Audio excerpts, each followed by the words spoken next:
बुध हुए महाबलवान।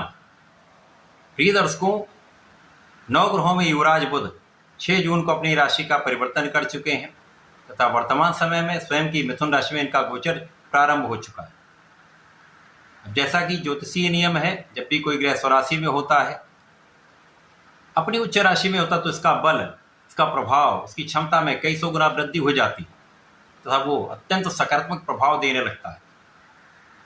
क्योंकि बुध quick response planet हैं, अपना संपूर्ण प्रभाव अति शीघ्र प्रदान कर देते हैं तथा इस जगत में कोई भी ऐसा कार्य क्षेत्र नहीं जहां पर बुध का प्रभाव नहीं होता है।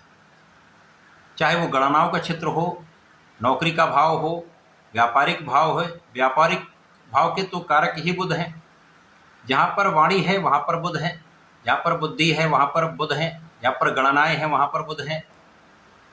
तो बुध के बिना कोई कार्यक्षेत्र संभव नहीं है। अब युवराज बुध जब 6 जून को अपनी राशि का परिवर्तन करके मिथुन राशि में पहुंच चुके हैं, तो यहाँ पर महाबलशाली पंच महापुरुष राजयोग भद्र योग का निर्माण भी हो चुका है। प्रिय दर्शकों, भद्र नामक राजयोग एक ऐसा राजयोग है जो आपकी बुद्धि से, आपकी ज्ञान से, आपकी शिक्षा से, आपकी गणनाओं से, आपके व्यापारिक क्षेत्र के ज्ञान से, आपके कला क्षेत्र के ज्ञान से, आपकी बुद्धिमत्ता से, आपकी वाणी की चतुराई से सर्वोत्तम लाभ की प्राप्ति कराने वाला है, सर्वश्रेष्ठ लाभ देने वाला होता है। अब बुध यहाँ पर महाबलवान है तथा यहाँ पर गुरु का संयोग भी मिल जाएगा, जिसके कारण एक बलशाली योग बन जाता है जो समस्त राशि के जातकों को कुछ विशेष लाभ देने जा रहा है। जय श्री गणेश। नमस्कार, मैं आचार्य संजय द्विवेदी। मेरे समस्त प्रबुद्ध दर्शकों का मेरे चैनल पर हार्दिक स्वागत है।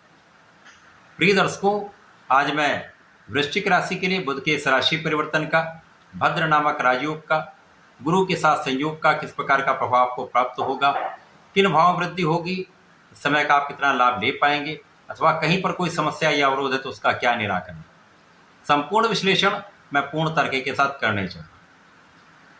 प्रिय दर्शकों, इस राशिफल को आप अपने लग्न तथा राशि दोनों के अनुसार देख सकते हैं। वृश्चिक राशि के लिए यदि हम अवलोकन करें तो बुध अष्टम भाव के स्वामी हैं तथा आपके लाभ भाव के स्वामी। अष्टमेश लाभेश का गोचर वृश्चिक राशि के लिए आपके अष्टम भाव में ही प्रारंभ हो चुका है। अब अष्टम भाव जो कित्रक भाव है, निर्बलता का भाव है, डिप्रिसिएशन का भाव है तथा ये आयु का भाव है या आयु के क्षय का भी भाव है। तो जब इस भाव में बुध जो स्वयं अष्टमेश है गोचर करेंगे तो बहुत कुछ निर्बलता नहीं आएगी, परंतु कुछ त्रिक भाव का प्रभाव उससे प्राप्त होगा।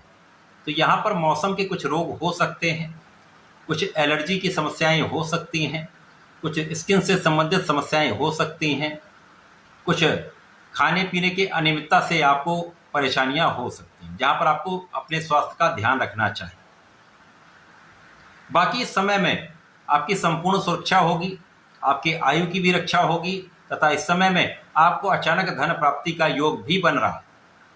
विशेष रूप से इस 6 जून से 23 जून के बीच में अचानक कहीं ना कहीं से आपके धन प्राप्ति का अवसर आपको अवश्य प्राप्त होगा। इस समय में वाणी को संयमित रखें। यद्यपि यहाँ पर आपकी वाणी प्रभावशाली होगी, परंतु जल्दीबाजी में तथा बिना सोच विचार कर बोलने से आपको बचना चाहिए। यहाँ पर आप कुशाग्र रहेंगे, आपकी गणनाएं बहुत अच्छी रहेंगी, परंतु जो भी निर्णय ले सोच विचार कर लेंगे तो उसका प्रतिफल बहुत अच्छा प्राप्त होगा। इस समय में लाभ में तो वृद्धि होगी, कहीं पर कोई संदेह नहीं है, परंतु लाभ के लिए आपको प्रयास अधिक करना पड़ेगा।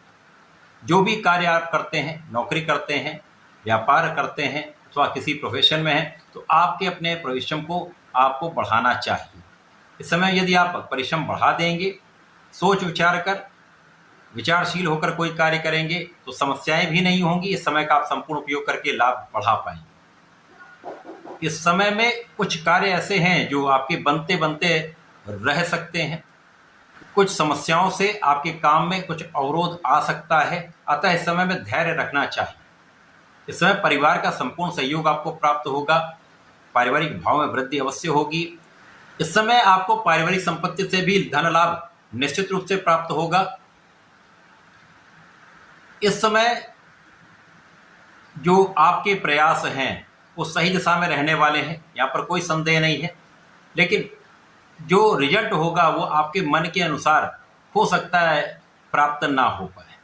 अतः इस समय में अपने प्रयासों को निरंतर बनाए रखें, धैर्य बनाए रखें, तो ये आगे चलकर आपको बड़ा लाभ देने जा रहे हैं। क्योंकि जो अभी आप प्रयास कर रहे हैं, जो अभी आप प्रयत्न कर रहे हैं, इस प्रयत्न और इन प्रयासों का फल निश्चित रूप से आपको प्राप्त होगा।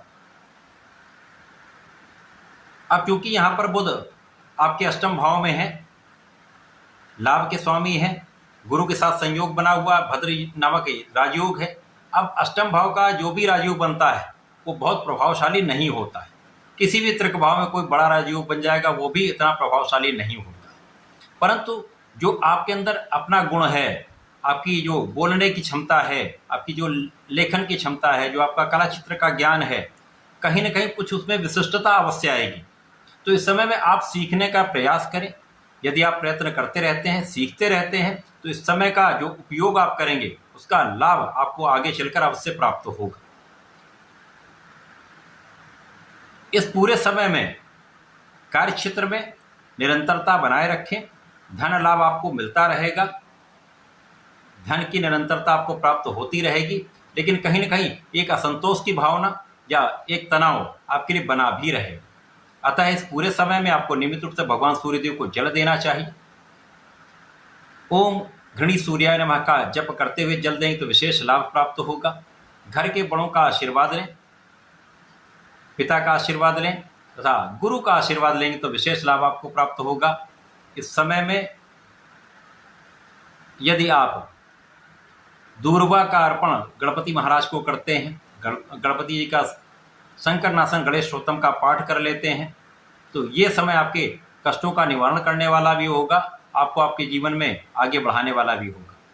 तो ऐसा करके समय का उपयोग आप करके लाभ ले सकते हैं। धन्यवाद, नमस्कार।